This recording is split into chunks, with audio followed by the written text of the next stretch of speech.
अस्सलाम वालेकुम चाचा बिजली वाला इंजीनियर राशिद एक और अहम मौजू के साथ। जैसा कि आपको पता है,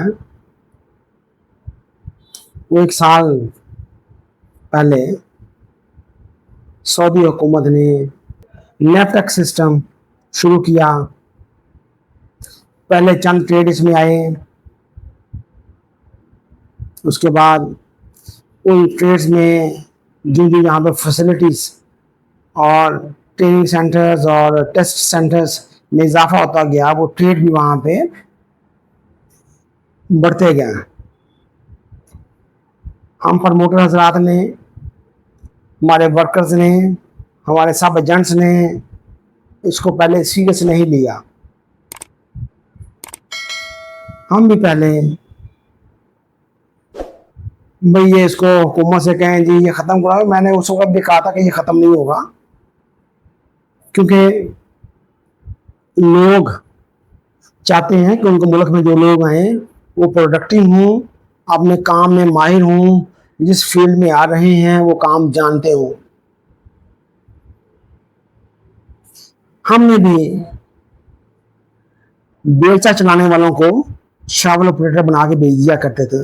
हमसे मुराद ये है कि हम लोग जो ये कारोबार करते हैं या लोग जो चले जाते थे, अपने मुतलका फील्ड का तजर्बा उनको नहीं होता था, उसको उन्होंने हालिया निकाला। हमारे लिए नहीं, पूरी दुनिया में उन्होंने ऐसे कर दिया। इंडिया में भी, बांग्लादेश में भी और हर जगह पे उन्होंने QVP और नेफटेक और QVP अप्लाई कर दिया है।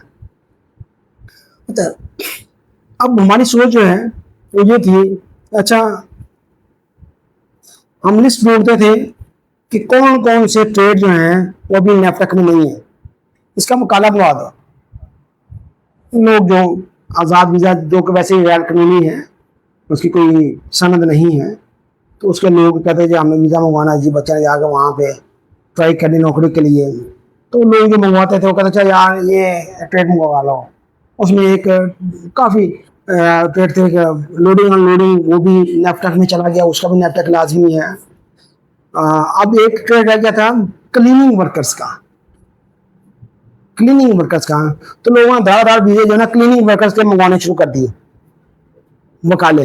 क्यों? कि भाई ये इंजीनियर साहब ने भी जाना है और ये सेल्स ऑफिसर ने भी जाना है, तो चलो कोई बात नहीं, ये क्लीनिंग वर्कर का नेफटेक नहीं है तो इसमें आप भेज दें तो बच्चा जल्दी से चला जाए, बस ड्यू प्रोसेस ना करना पड़े, आपने ना डिप्लोमा टेस्ट करवाने पड़े ना डिग्री टेस्ट करवानी पड़े, बस चला जाए, पाकिस्तान से निकल जाए।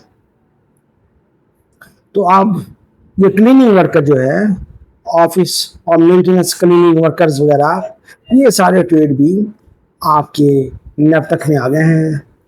अब कोई वीज़ा जो इस ट्रेड्स के में आएगा वो पहले नेफटेक टेस्ट देगा कैंडिडेट, वो पास होगा, उसका सर्टिफिकेट लगेगा, तो फिर वीज़ा लगेगा। तो आप ज़हन में रखें, कोशिश करें कि आप जो आपकी एक्सपर्टीज़ है, जो काम आप जानते हैं, उसी काम में जाएं, उसी काम में जाएं। और हो सकता है कि जैसे नेफटेक का हालात हमने यहाँ पर कर दिए, आप समझते हैं मैं किस चीज़ की तरफ इशारा कर रहा हूँ। जो हालात हमने यहाँ पर कर दिए हैं, ज़्यादा दूर नहीं, ये टेस्ट वहां भी जाके दफा हुआ करेगा, सऊदीया पहुंच के भी टेस्ट होगा। ये हम मजबूर कर देंगे अपनी हरकतों से, अपने करतूतों से, कि यहाँ पे लिए गया टेस्ट की कोई मुकत ना रहे, वहां दोबारा जाकर टेस्ट हो। तो ये नजर में रखें, जैसा कि हमने इसके साथ खींचातानी शुरू की हुई है, ऐसा मामला मुझे ज्यादा देर लगता नहीं। ये मेरी अपनी सोच है, हो सकता है कि मैं गलत हूँ और मैं लोगों के मुफाद के लिए मैं उससे जंग रखता हूँ कि ये मेरी ये सोच गलत हो जाए, मैं जो सोच रहा हूँ ये गलत हो जाए आने वाले वक्त में। जो मैं सोच रहा हूँ कि चाहे यहाँ पे टेस्ट देने का वहां जाकर फिर टेस्ट होगा, फिर शायद आपका विदा स्टैम्प होगा, वहां पे वो अकामा वगैरह बनेगा। तो ओके बेटा, अल्लाह हाफिज।